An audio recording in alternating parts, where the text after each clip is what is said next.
Welcome into the Fit Parent Podcast. I am Jeff. This is Amy. Hello. And we are ready to rock and roll Ready. today. We were deciding before we hit record which topic we were going to go on. We'll do the other one next time. And I expected after you told me what was going on with the house that this was going to be the one that we were going to talk about. Yep. And so I'm glad that we're here. It's so Amy's, this one. you have convinced me to just never build anything ever. No, never build, never remodel, just move. Just sell and buy something new. Just burn it to the ground. Burn it to the ground. Buy something already good. Start again. Yeah. Yep.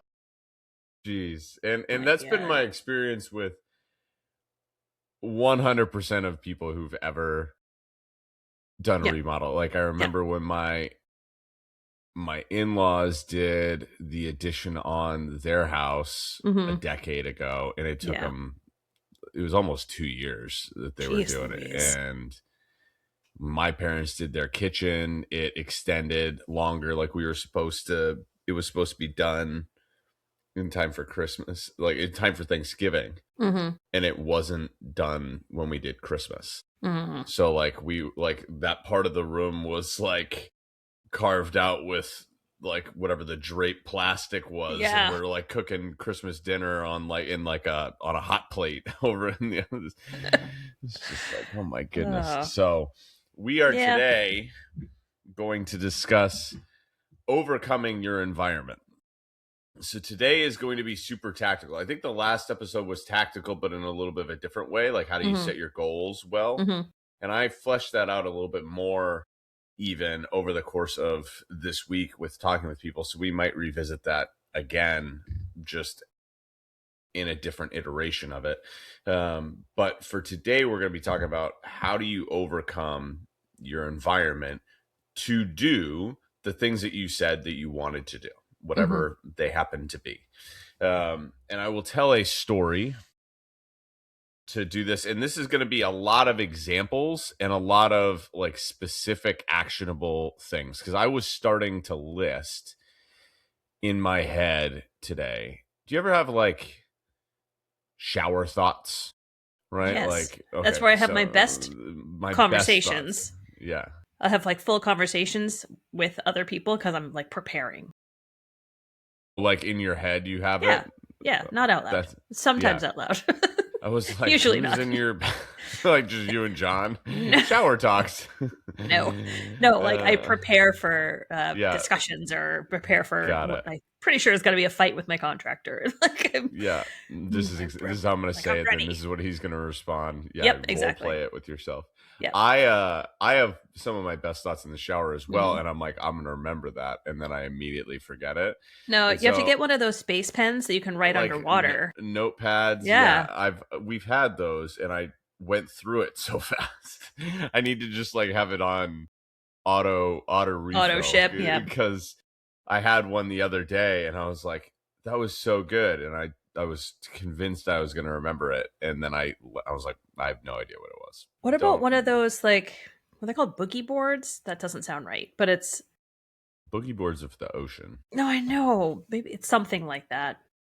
But anyway, it's almost like an Etch-a-Sketch looking thing, but you can write on it with a pen, with the specific pen that's for it.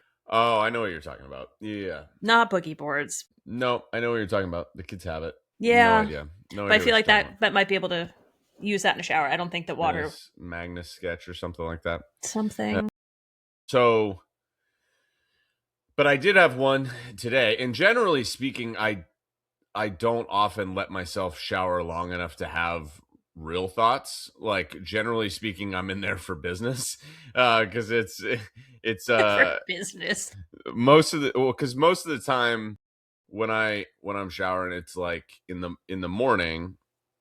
On like I've worked out, had breakfast, and then I'm showering, and I am showering with the hope that I get through it and dressed. Like, I'm up against whenever kids are going to wake up at that point. Like we're flirting with kids could be awake at any moment. So I'm like, we're in and out of here. But this morning, today, I did not shower before doing the drop off for the kids. Oftentimes, like, I didn't work out today. I showered yesterday. I was like, I'd probably be all right to like make it through the day. But my hair is getting, like you commented before I started, my like beard is getting long and my hair is getting long. And so at a certain point, really with my hair length, it's if I get to a certain length of my hair, I kind of have to shower in order for my hair not to look super greasy and be Just annoying. Get a good quality dry shampoo. Talk to your wife. I know what it is. I just my desire to I'd rather just shower because I feel like I like to shower. It's just sometimes the time and the whatever. Because I'm due for a haircut and I'm due for a beard trim. But we're gonna do that. We'll do that on Thursday or Friday. Do you have the barber do it when you're going in for a haircut anyway? When I used to have a longer beard, I would. My beard isn't long enough to like I can just run a like I don't need to shape it, like I just run the same length over it. But when I had like an actual beard, when Megan and I were engaged, and I was like, I'm gonna grow I grew my beard for like 9 months, and so it was just bushy down here. I could like grab a whole thing of it. That was when I would go in because it would just be like it would go everywhere. But no, I don't. I don't have enough going on to make that feel like it's merited. But I don't generally have time on Tuesdays before dropping off the kids to take a shower. So dropped everybody off, came home, and I was like, I'll pop up and I'll take a quick shower before I start my work day. And I got up there and I was like, this water is kind of warm. And I am not feeling urgently pressed that 10 minutes is going to make or break my day today. So I'm going to just take a couple minutes and just like let my brain go where my brain wants to go. But so that's, I think, normal behavior. Yes. The part of the behavior that I sometimes get or that I do frequently that I think sometimes people think of as a little bit psychotic, right? Like I make fun of my wife for the way that she puts away our dishes because I'm like, this is psycho behavior. Like there's our dishes, one way to put away dishes. There's one way. They go where they go.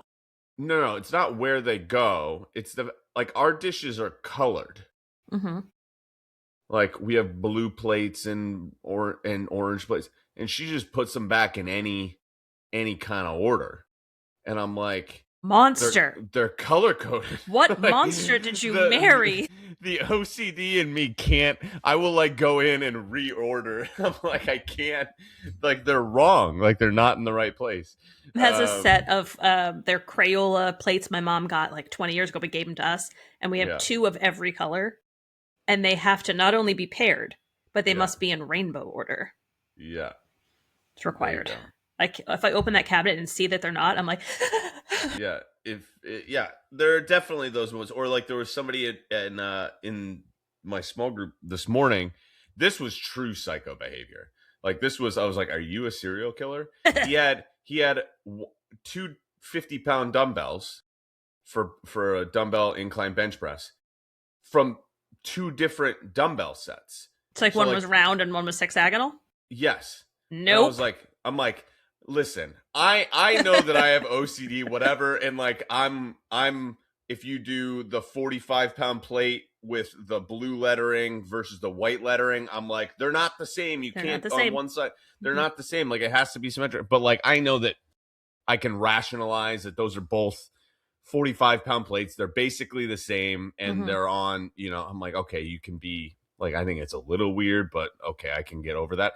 This is psycho behavior. I like, agree. The grip is different. It feels different in your hand. I'm like, the round one is harder. I don't know what it is. They're the same weight. The round one is harder.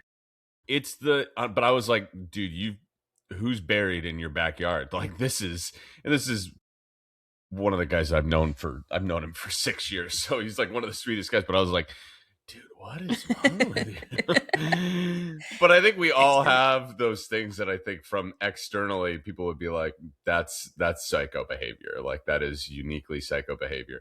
And so mine, I have a logic for it. Okay. Or like there's maybe an understandable reason why I do it, but I for the last several months since I've gotten back into like a more normal workout routine, one of the things that has been particularly because it's first thing in the morning. Like I'm down here at 4:40. Like my alarm goes off at 4:30 and my first movement for my warm up is no later than 4:45 sort of thing. Like it is basically sleepwalking my way in here. But I'll do the entire time in silence.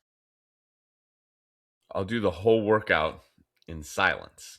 No music, no music, no podcast. No. So I used to be really, I was like, so like every single time, right? For my entire training career, like not just working, but like working out myself. Like I had a workout playlist, or I would listen to a podcast, or there was a period of time where I would watch a show. Like I'd have a show on in the background that I was familiar with. It was West Wing or something like that I'm like not really watching. But something you've seen a million times, but it's just noise. But it's just noise, but it keeps my brain engaged. I struggled with podcasts or things that I was like trying to pay attention to because I couldn't like multitask with it. That I get. So I struggled with that. But the thing about this, and I also do this in the car fairly frequently, I will just drive somewhere with nothing on. Not all the time. Like it's not all the time, but I will occasionally do it where I will just like let it be silent. And I think you'll understand the reasoning why when I say it. I'm curious. Yeah. There's no other time in my life where silence exists. Yeah, okay. My life is a life of overstimulation. And like it was over the weekend, I just like one of the things that like gets me like the moment where I'm like, I know I'm going to lose it is if I'm like walking somewhere or I'm like doing something and I trip over a kid or a dog or a toy, a toy certainly, but like if like it's mostly if like the kids or the dog are like underneath my feet when I'm in the kitchen doing something or, whatever it is. And I just like turn to walk and I like step on a kid basically and have to like try to catch myself, and then they're hurt or the dog yelps or whatever it is and everybody else is upset. And that's a moment for me where I'm like, too much. There's too much in this house. Your overstimulation break point. That's my moment where I'm like, if this happens, I don't often like, but I'm like, like those are my moments of like, there's always things happening in my house. And then also even within my work, like I will record this podcast. I had my work days basically will be like, I'll have an hour and a half to 2 hours a day, which is like focused work by myself if all things go according to plan. And that's where I'm writing or I'm doing work on the business or big picture stuff or whatever it is. Or I'm recording, videos or whatever it is that I'm doing. But that's output time. So even though it's like quiet, it's output time. So my brain is still going all the time when I'm doing that. And then I basically transition middle of the day and I do client calls / student calls the rest of the day where my brain has to be on and I'm both input and output like synced up for several hours. And then I go right into parenting. And so I have found that particularly first thing in the morning, if I start my day with just a bunch of stimulation, I'm like already at stimulation highs. And so like riding in the car, if I can do it in silence, oftentimes there's just the space, and it's the space for my brain. Like, why do shower thoughts happen? It's because it's the space for your brain where there's oftentimes not a lot else happening, right? Maybe like sometimes you might listen to music or listen to a podcast in the shower or whatever it is, but oftentimes people are just in the shower and there's nothing happening. And it's Yeah. the space for your brain to just go where it's going to go. And so if I do a 20-minute car ride where my brain has nothing else and I just kind of let my brain go where it's going to go, sometimes it ends up in a really cool place. Mm-hmm. Sometimes I'm like, no idea where that went. But some of my, but even still, the piece of just letting my brain go there is, and having a moment of decompression and not being overstimulated has been something that I've really come to value, like Mm-hmm.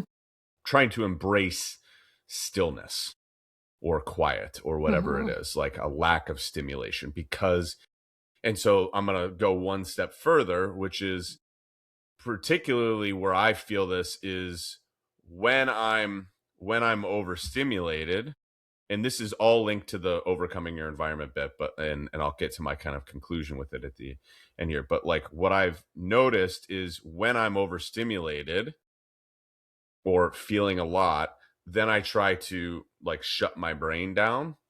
And so that's when I'll go to, like, that's, you scroll on the phone or whatever it is. But that again is very much a temporary fix for that, because Mm-hmm. that's overstimulating. And Oh that's gosh, yes. like the TikTokification of the internet is very Mm-hmm. much the rat with the morphine hit, right, where they had the button where they could catch the more and then just hit the little morphine drip because it was so addicting. And so we Mm-hmm. can get into this thing where now I'm addicted to this, to the like micro stimulation, Mm-hmm. to try to escape the macro stimulation. Mm-hmm. And that can be even more exhausting. Like that's how we end up oftentimes with the phones or whatever it is, more tired as a result of what it is, because we're going there because we're tired, and it's a self-perpetuating loop. And so I'm trying to, and have been working on, just trying to find spaces to rest, particularly with my brain, and trying to reduce some of that. And this is, a lot of people will talk about this, like decision fatigue, Mm-hmm. right? This is why the Mark Zuckerbergs and Steve Jobs were the same thing every day. He's like, it's one less decision for me to have to make, because if I'm constantly making decisions, then at some point your brain just goes shutting it down. It does, yeah. And so these are some small things that I am doing in the sense of recognizing, becoming more aware of the constraints of my environment and how they are impacting my ability to do a lot of the things that I want to do. Going back to the workout side of things, I was, if you remember, for a bit, I was trying to do my workouts at like 6:30. So like I would wake up with the kids, I would have breakfast at like 5. I'd wake up, the kids would be up at like 5:30, 5:45. I'd hang out with the kids for an hour, and then my breakfast would have been digested. Megan would come downstairs, and then hypothetically I would go down to work out. But I was already at that point faced with the stimulation of the day and all of the things that needed to get done, that I couldn't detach. And then all the kids were awake, and so I couldn't detach from what was happening. So I would have to put on headphones with noise canceling, but I would still kind of hear it. But then I'm also overstimulated with that, and all of the stuff for the day is running through my head, and it like felt like too much Mm-hmm. to try to get a workout in those moments. And so when we think about overcoming our environment, it's usually a factor of, this isn't necessarily working for me. And I wrote something this morning, which is, most people fail. How did I say it? Because I said it well. Hang on. I'm going to pull up my sheet of paper here that had it. Most people fail. Nope. Don't know what I said. Hang on. Most people fail because, not because the goal shifted, but because either the plan wasn't right, or we weren't able to stick with it, or both. That's basically what it comes down to.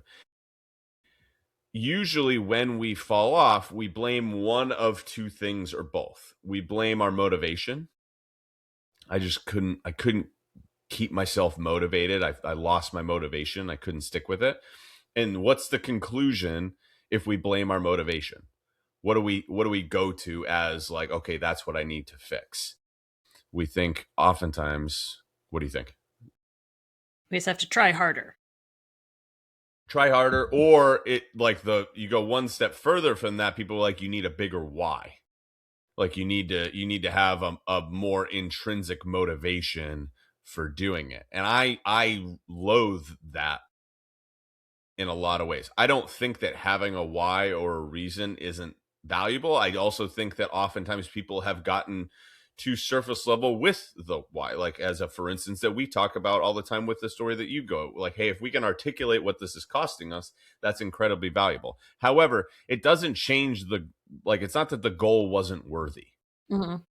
It wasn't that the why wasn't worthy enough. And if you just found a bigger reason, then it would matter to you enough to do it. Mm-hmm.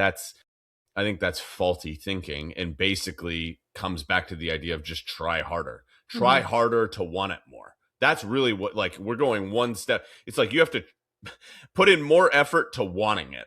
Yeah. And then you'll to wanting to do it. And I'm like, what are we doing here? We're 6 degrees of separation from the thing. Yeah. Side note, we went to them at Washington last weekend. Yeah. We have a friend who's military, so he put it on his tab because, oh my God, they get a good discount. But anyway, I was all ready to go swimming with Emerson, had my suit on, was there, towel off, looked in the pool. I'm like, there are Band-Aids in here. You swim, I will stay out here. So it wasn't that I wasn't. It wasn't that I wasn't confident to do it. It was that there were Band-Aids in the pool. I was like, Mummy will be out here. That's so gross. Continue. Try harder to want it more. Go. Try harder to want it more. No. And so then the other thing that we often blame is our circumstances. Mm-hmm. Life is too busy right now. The kids are, crazy, or work is busy, or all of these kinds of things. And so this is the thing that I come back to with that bit. That makes us a victim to our circumstances. And here's the thing. Circumstances likely aren't going to change. Yeah. Like not drastically. Maybe you can make some adjustments to them, but like if you think about what I'm talking about here, what is the main source of my overstimulation? It's the fact that Children? I got 3 kids. Yeah, I have 3 kids. I have That's 3 not gonna change. young kids. It's not changing, and they're 3 young kids. It's not as if I can be like, wave a wand at them and be like, okay. And also 2 of them are boys. This has been a take of mine over the course of the week. Like, it's just been really, really obvious to me. And I don't know when it's going to shift. I'm sure it will.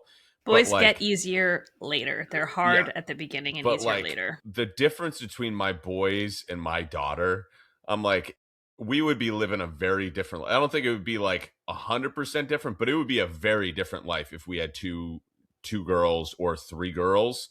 Even, it is 3 young girls. I'm not saying that it's, not hard or whatever it is, but like, it's just a different game with. I can say for boys. Certain you would have had blue eyeshadow on at some point. My daughter loves to paint her. Like I'm starting to, I've had to learn how to do ponytail. I'm. No, she would do it to you. Oh no, that's coming. That's coming. I know there's gonna be. Well, I mean, I had the bracelet on the last podcast. Like I'm sure I'm gonna come on here one day and I'm gonna have the nails painted and that's all going down. But the circumstances are the circumstances, and you can maybe make some adjustments to your circumstances, but in general, like, work is work, and kids are kids, and family is family, and health is health, and like the circumstances are the circumstances. And so if we become a victim to those circumstances, then we're doomed to just be like a ship without any sort of motor, where we are just subject to the ebbs and flows of the water, and wherever it decides to go, that's where we're going to go, and wherever our life decides to go, then that's where we're going to go. And I don't think that either of those things are overcomable. You don't really need a bigger reason why. Maybe it's worth fleshing it out a little bit, but I think most people have done a why do I really want this sort of question at some point? And it's not that all of a sudden, magically, when we went through that, you were like, oh, okay, now it's all going to change. Mm-hmm. No, that wasn't the case. It was like, okay, this was a verification that something does need to change and I need to take action, but it doesn't all of a sudden make hard things easier. And so we come back to, we have to find a way within our plan and within our strategies and within our systems to overcome the environment that we find ourselves in. And oftentimes that looks like steering into it. It's also not always overcoming it, but rather leaning into what the environment looks like. But we want to figure out there's two things that we want to do. It's like, what is the low-hanging fruit? Where are the opportunities? And where are the major sticking points? What are the opportunities and what are the major sticking points? And then how can I navigate those? And so for me, I'm talking mostly about my mental stimulation and how it's manifesting itself. So I think I know I've shared on here that I've gone back to therapy, which has been great. And the main reason I went back to therapy was there were circumstances where I would get to this point of overstimulation or whatever it is, and the version of me that I could be in not peak overstimulation mode was not matching the version of me that I would be in that mode. Whether how I showed up with the kids, how I showed up in a lot of other areas where I was just like, hey, there's a absolute massive drop off from how I handle the same stimulant in the moment. Like my kid could do the exact same thing one day and then a different day, and my response is dramatically different depending on how I'm doing. And that's obviously really confusing for a 4-year-old. And also not particularly fun for me or everybody else in the environment. And there were plenty of those circumstances. And so that's kind of what I've been digging into for me. So I'll use that as the example as we kind of go through this, but I'll make applications back to the fitness side of things. But like, if my goal is I want to do the thing that I'm trying to do, like I want to do the thing that I do in good times, also in hard times. I think that that's also true for anybody who's trying to go on a fitness journey. I want to do the thing that I know that is the right thing to do, even in hard times, when I do it the way that I do it in good times. That's overcoming your environment. It's a busy week at work. I still get my workout in. I'm overstimulated. I still respond to my kids with some degree of empathy, compassion, calm, gentle, stern, but not disproportionate responses. So I want it to be apples to apples, independent of those circumstances. That's the main thing. So the goal is the goal. We've identified the goal, and then we figured out what are the differing things. Like where do things go awry, and what am I doing differently in those moments? And so this is where we want to look at what are the things that are causing us to trip up. And so my shower thoughts today was I started to list out some of the like specific tactics that I have come up with working with clients that I've not heard from anybody else, right? These are ones that like are, okay. I don't know if I've come up with them, right? Like, and a lot of them I've said on the podcast here, but I don't think that I invented any of these, but these are not ones that I've like learned from other people that I'm passing on. These are ones that just through experimentation, I'm like, this is a thing, right? So I gave an example in a post earlier this week of like, what is the most important meal of the week? Did you see the post that I did on this? If you didn't, then this will be a fun little I don't think I did. Okay. What's the most important meal of the week in terms of sticking with your diet nutrition plan? Say Sunday dinner. No. But okay. I like the guess. Monday breakfast. No, but that's... Can we keep going? No, but your logic, though, but your logic of Sunday dinner and Monday breakfast is kind of start the week off right? Right? That's actually where I don't disagree that those are valuable things, mm-hmm. but that's also where like that steers a little bit into the I have to start over every Monday sort of thing. It's not dramatically different, but like win your Monday, start the week off right, all of those expectations. Where is the actual point in the week where things go God's awry? Friday night, but really yeah. like you could have Friday night, but then what do you have for Saturday breakfast? You usually probably actually still have a halfway decent breakfast because you have a normal breakfast. So what's the meal that actually is the fulcrum meal of the whole weekend? For us, it's always Saturday dinner. We don't really have a lunch or dinner. We have That's the mid that's afternoon exactly it. lunch. Saturday lunch. Mm-hmm. The second meal of Saturday Mm-hmm. is where it goes totally off the rails. Uh-huh. Because you could have whatever you want on Friday night, right? But you have an immediate next opportunity to get back on track with Saturday morning breakfast, and breakfast is usually relatively simple across the. But It's usually the same, yeah. But what happens with lunches? During the week, you have a structure with your lunch. You do it in the middle of your workday or with your kids or whatever it is. You also probably have at least a plan for it. It's leftovers, or Mm-hmm. it's you did a meal prep, or you prepped some ingredients, and you're probably out of all of that by Friday because you've been eating it or you're tired of it because you've been eating it for 5 days. So tired of it. So then Saturday comes around, you're out of your routine. You're running around, you're doing errands, you're at activities, you're visiting people, you're on the move. You're not at your house, and even if you were, or you're doing chores or whatever it is, and even if you were, you don't really have anything planned, but you're also not going to stop in the middle of your Saturday and cook something. Mm-hmm. So then you go to what? What's most easiest, comfortable, convenient, and tastes good, right? Mm-hmm. You're going to do something. And that sets off a chain reaction for the rest of the weekend, and we start over on Monday, right? That impacts Saturday dinner. I might as well, like we're off the rails here. Might as well, like you have dinner because it's like, we didn't know what it is. So you have dinner, but then you get really snacky, hungry at like late 8 on o'clock. Saturday. Yeah, at 8 o'clock. And so then you're making different decisions there because it's not a real meal. Maybe breakfast you have on Sunday, but then Sunday is like, we got to go to the grocery store and you got to get your food and you're prepping all your stuff for the week. And you're like, I don't really want to eat this because I need it for lunches for the week. Right. And so then maybe you have Sunday dinner, get back on track, but maybe it's just like, we're watching football, whatever it is. And it's off the rails and we're like, okay, we get back to it on Monday. So the fulcrum meal of the weekend, nail Saturday lunch. Because if you nail Saturday lunch, then all of a sudden that impacts, hey, I'm on, like, even if Friday is just knock down, drag out, let it rip, right? Saturday lunch is solid. I feel on track. That sets the whole tone for the whole weekend, right? And so it's not to say that you can't enjoy other things, but we're not writing off the weekend as a result of that decision. So that's a specific tactic where I'm looking at where's the issue. And then I'm like, okay, I got to solve this issue. So my whole plan, this is a leading behavior sort of thing. So like Saturday lunch, leading behaviors, right? Like have those things that have disproportionate results.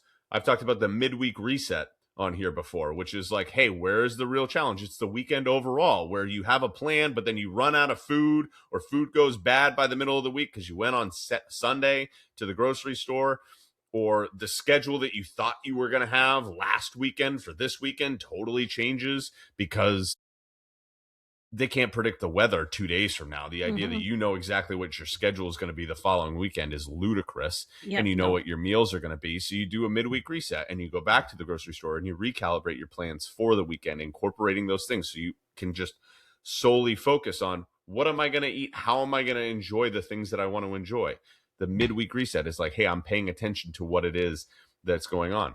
Period meals that we talked about for women who have struggles with that. I'm like, hey, make ahead a period meal. Ovulation you does period you a solid, makes a meal or two ahead of time, freezes it. So then your period starts. And hey, what's the overcoming strategy? The environment is I ain't want to cook for anybody or not much less for myself.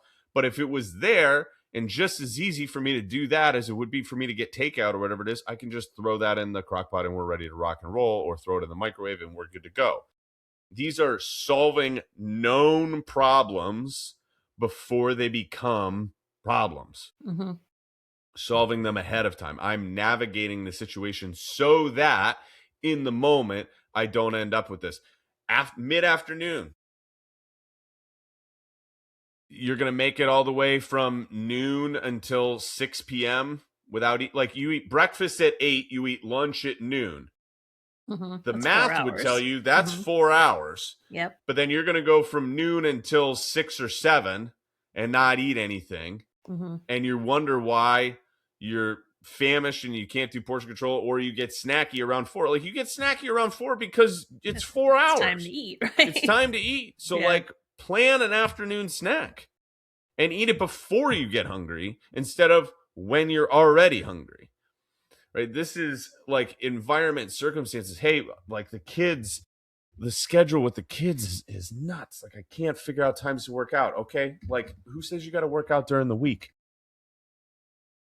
Is your family, like, I have somebody who works out Saturday and Sunday, and then their only thing during the week is like, if you get a 20-minute workout during the week, that's all we're looking to do. Like, we have a set, like, hey, this is the day we're going to try, but she's got 5 days to try to find 20 minutes. Like, that can happen. We can absolutely make that happen, but she has the opportunity on the weekends because there's family and all of this kind of stuff around. She's got support. Overcoming or she actually doesn't. She's a stay-at-home mom and her husband's in the military. Ooh, yeah. So she's solo, but on the weekends she does no, she doesn't have support, but like, the kids are able to, like, she's not trying to fit it in where it has to happen in this 45-minute window, and if it doesn't, then we're going to be late for everything.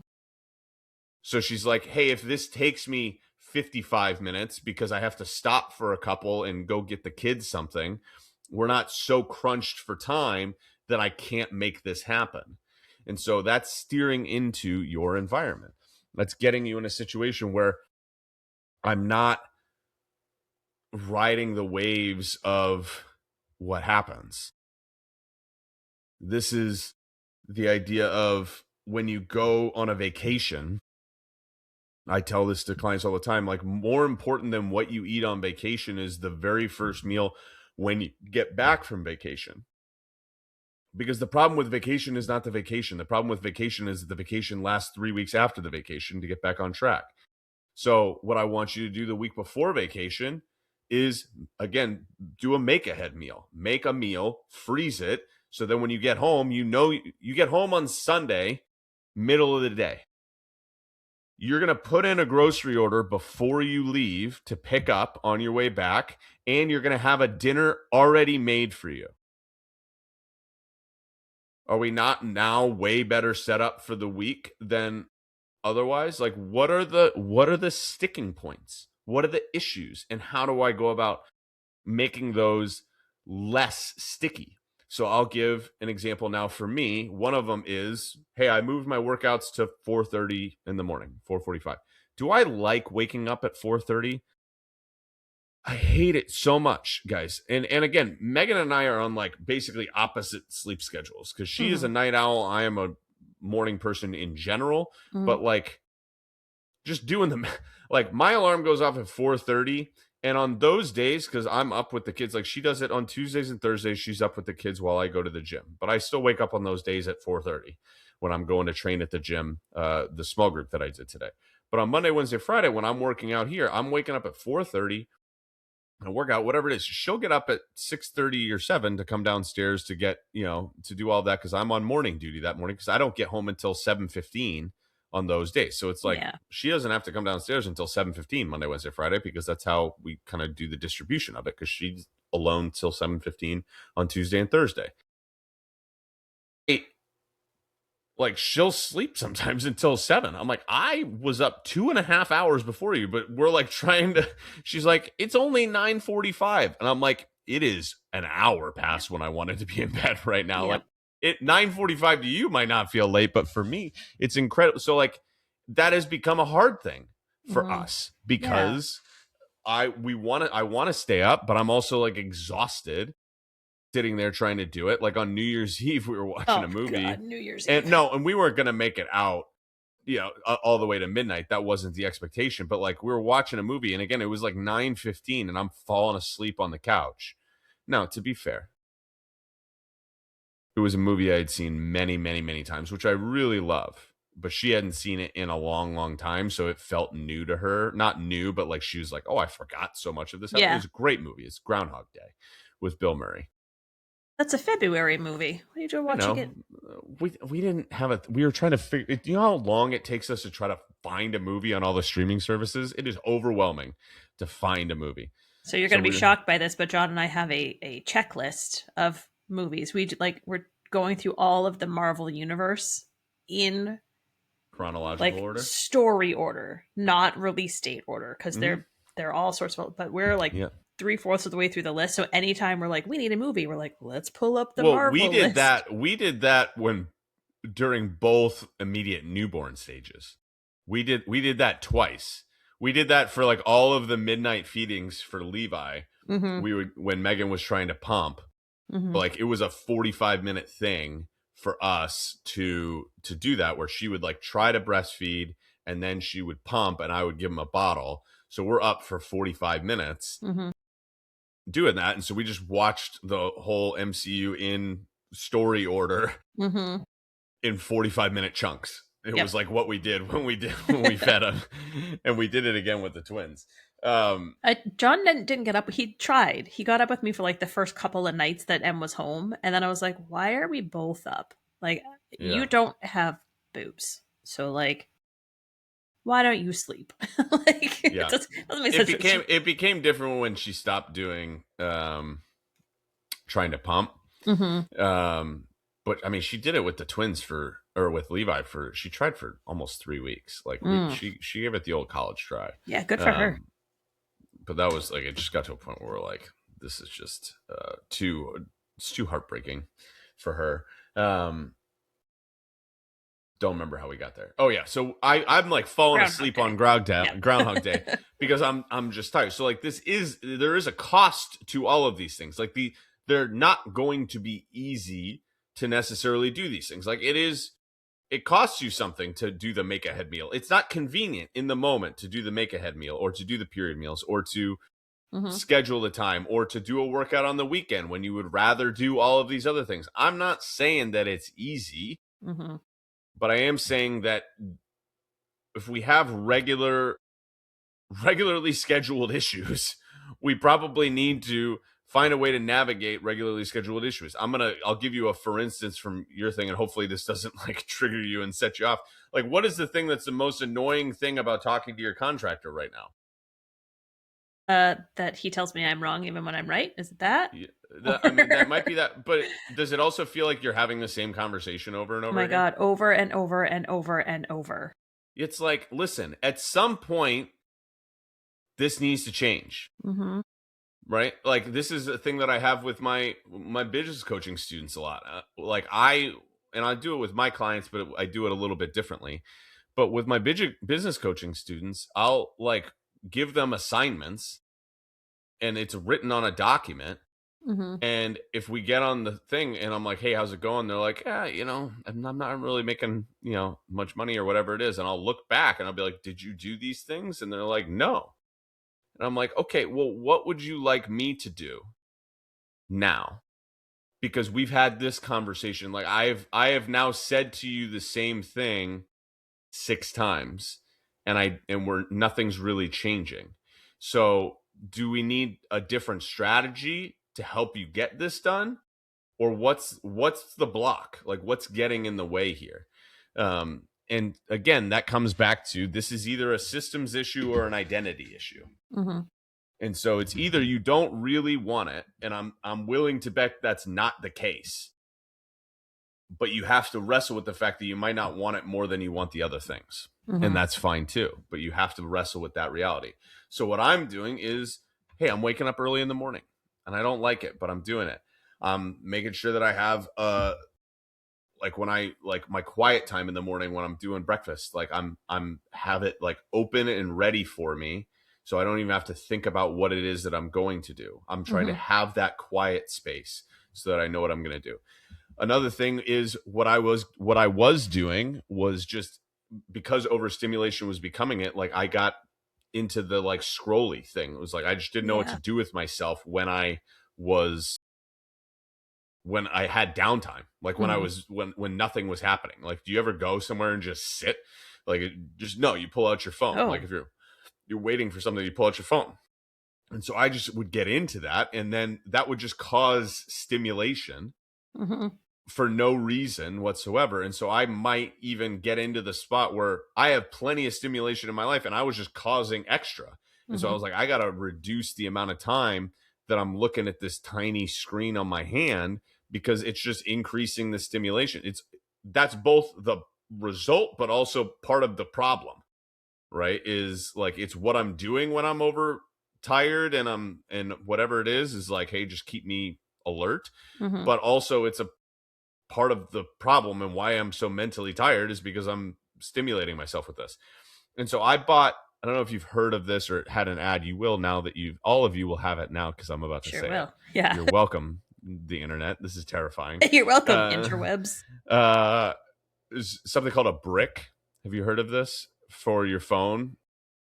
So it's a little like magnetic block. It's like an inch by an inch.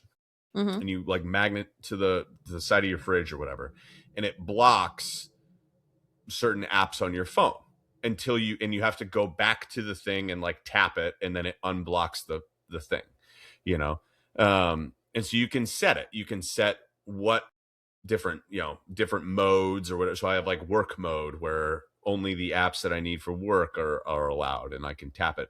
And I got it, and I was like super excited about it. I was like, this is gonna be great. But change my life. This is gonna change everything. But then I got into a point where I was like, I have to remember to go to the fridge to tap this thing to start. So like my default mode was not blocked. And I was like, this just isn't working. I was just not going and tapping the thing. I wouldn't remember to do it. And then I realized, like a dope, I probably just missed it in the reading of the instructions, that there's a capability to schedule the different settings. And so it automatically starts it at certain times. So like I have bedtime, awesome. I have bedtime mode. So at 8:30 p.m., every app that is at all interesting to me automatically shuts off. You can look at the weather, and that's it. Basically, I can look at the weather and my bank accounts. And so I do every night. I'm like, "What's the weather tomorrow?" And then, "What's the bank accounts?" And okay, now put it down. But I would have to go to the fridge to unlock it. But then it's in bedtime mode, and so then I come downstairs in the morning, and it's still in bedtime mode. So that was also a thing. Like when I would wake up at 4:30, I'd come downstairs and I'd go to the bathroom and I'd open up my phone and I would scroll like immediately, and then it would kind of impact my bill. And then I'd come downstairs and I'd do my workout, and in between sets I'd scroll. Now I just come right downstairs and all those apps are blocked. And so there's nothing happening on my phone besides my workout that I'm supposed to do, and just the silence. And then I would go upstairs and I'd make breakfast, and then I could sit down and I could do my quiet time. And I've made it a thing where I'm like, I don't unbrick my phone until after breakfast and my quiet time is done. And so how are you feeling? I feel really, I mean, it's not like, oh, okay, like the burden is lifted or whatever it is, but like certainly it's made it so the default mode is in alignment with what I want it to be. And again, that was a sticking point for me. The sticking point was I'm scrolling on my phone a lot. So I tried to find a solution. I'm going to get the brick. Found another sticking point. I have to manually go do this thing. And then I realized, I can automatically do this thing. Okay, so now just environmentally, I am now setting up my environment in alignment with what I want to do. I've given this example dozens of times. You know what I wanted to eat last night after I put the kids to bed and it was overstimulating? Pizza. Something sweet. Like I was just in like in a sweets mode. And I literally went into the pantry and I'm like looking. I'm like, there's nothing freaking here. Like there's a bunch of like crackery type things for the kids, but there is nothing. There were a couple of Hershey Kisses. And I was like, I don't even care about Hershey Kisses. Like I don't even want those. If there had been Oreos or, whatever, I would have housed those things. And over the holiday season, right, we have Christmas cookies in the environment and, candy and all of these kinds of things. And when they're there, like the fundamental law of nutrition is if it's in your house, you will eat it. And I say this all the time. I don't even like Oreos that much, but I eat Oreo cookies by the row. That's a serving. There's That's 3 servings in a pack. Yeah. Interesting piece of trivia. There's actually only 2 cookies in a serving of Oreos, which is, again, psycho behavior by whoever came up with that. Like that's the serving you eat on your way to the couch to eat the rest of the serving. I actually did that. There was a guy who did a comedy bit on that like, these are my pre-Oreo Oreos. Like, this is just it's the appetizer to my Oreos. Yeah, it's your snackatizer. Did I tell you Emerson essentially bricked her Halloween candy? No. Oh yeah, you did. Did she like put it downstairs, right? No, she individually. Well, because she's me. She sorted them by type and then bagged them and labeled the bag with how many are in each one. So like she's like 7 Reese's peanut butter cups bagged and back in her trick-or-treat bag. I have not taken any candy because I'm like, the extra step of having to open a bag within a bag and then have to like cross off her little number and decrease it by 1. I'm like, this is too much work. Yeah. So I was like, do that every year, please. 100%. It helped a lot. When we are in those spots, we go to the path of least resistance. Mm-hmm. And the path of least resistance is whatever is readily available to us. Mm-hmm. And so, like, I was sitting on the couch last night watching football in a moment where I'm like, I don't really care if I'm scrolling on my phone in this moment. I'm not like super invested in the game, and I'm just like chilling, like whatever. And my phone shuts off at 8:30, and I'm like, I'm not getting off this couch to go unlock my phone. Like, I was just scrolling on it. So I just sat there and I watched football and I played with Megan's hair. And like, that was what. Now, when she got up, I was like, hey, can you go do that? I want to check one other thing real quick. But like, I wasn't getting up to do it. And if she hadn't gotten up, it would have been that way the rest of the day. And so I don't want Oreos enough to go to the store to get them. No. Like, but if they're in the house, it's different. There was story. a 0% chance at 7:45 last night I was going to get in my car and go somewhere to get a snack. Like, it just wouldn't happen. But if it was there, I would have done it. And so if you have these consistent tension points where I'm like, I know this is the sticking point, you have to bring awareness to it. Assessment precedes awareness. Awareness precedes change. Meaning you have to actually take a deep dive into what's happening. Where's the problem? Like, my immediate thing with the 6:30 a.m. workouts was like, why can't I get myself motivated to work out at 6:30 in the morning? And I've been doing this for a long time, guys. I'm a pretty self-aware person. I'm like, I don't know where my motivation is. I gotta just, I guess, want it more, try harder. Try harder. I was like, I'm going to get a new workout plan. That'll do it. And I just kept on grasping at straws before I realized the sticking point is I'm already overstimulated. And so then going downstairs to try to do something and push myself from that place of overstimulation when I'm already going isn't going to work. I am fighting against the natural direction that my body wants to go. So I have to figure out how do I make it the natural thing? How do I make it the path of least resistance to do the thing that I want to do? And then that leads to the outcome that I want at the end of the day, right? Because I've identified, listen, if I'm exercising with some consistency, that usually helps me to have a little bit more patience with my children. If I have periods of time of silence and less stimulation, that tends to make me have a little bit more bandwidth for the stimulation in my household. If I am not scrolling on my phone during my workday, I tend to get more stuff done, and then I tend to feel less guilty. So then I feel less overstimulated and overwhelmed and stressed going into the evening with the kids. So all of these things are small leading behaviors that make it so in that moment I'm not forced to try to make the hard decision, right? I've made my choice for what I'm gonna wear for clothes, and I'm just gonna wear it every single day because it's one less decision that I have to make because that's getting in my way?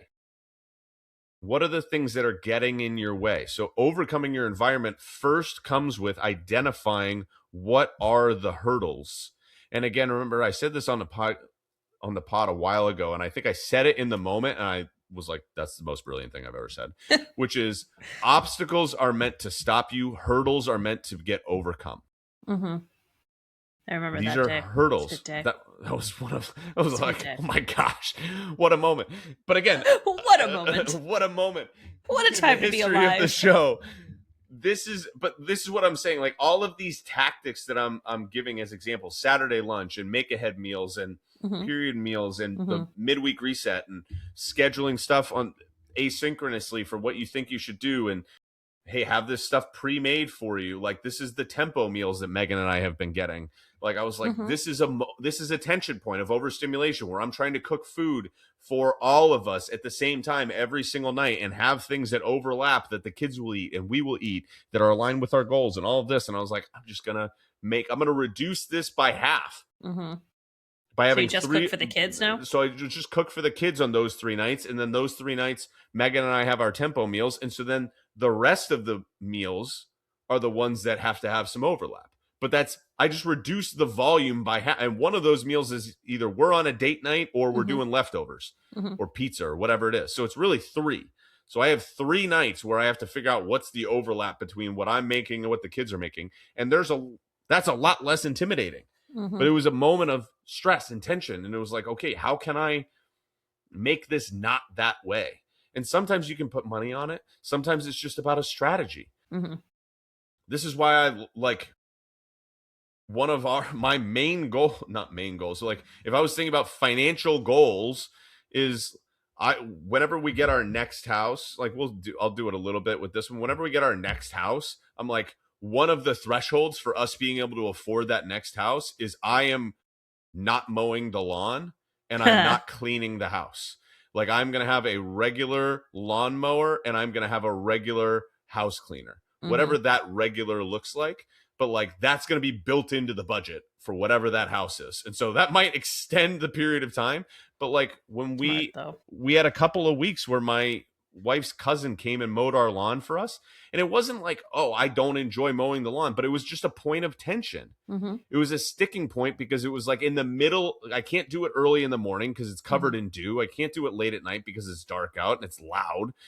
And so it was something like, okay, I got to do this in the middle of a Saturday or a Sunday, or I got to take time out of my work day to do this.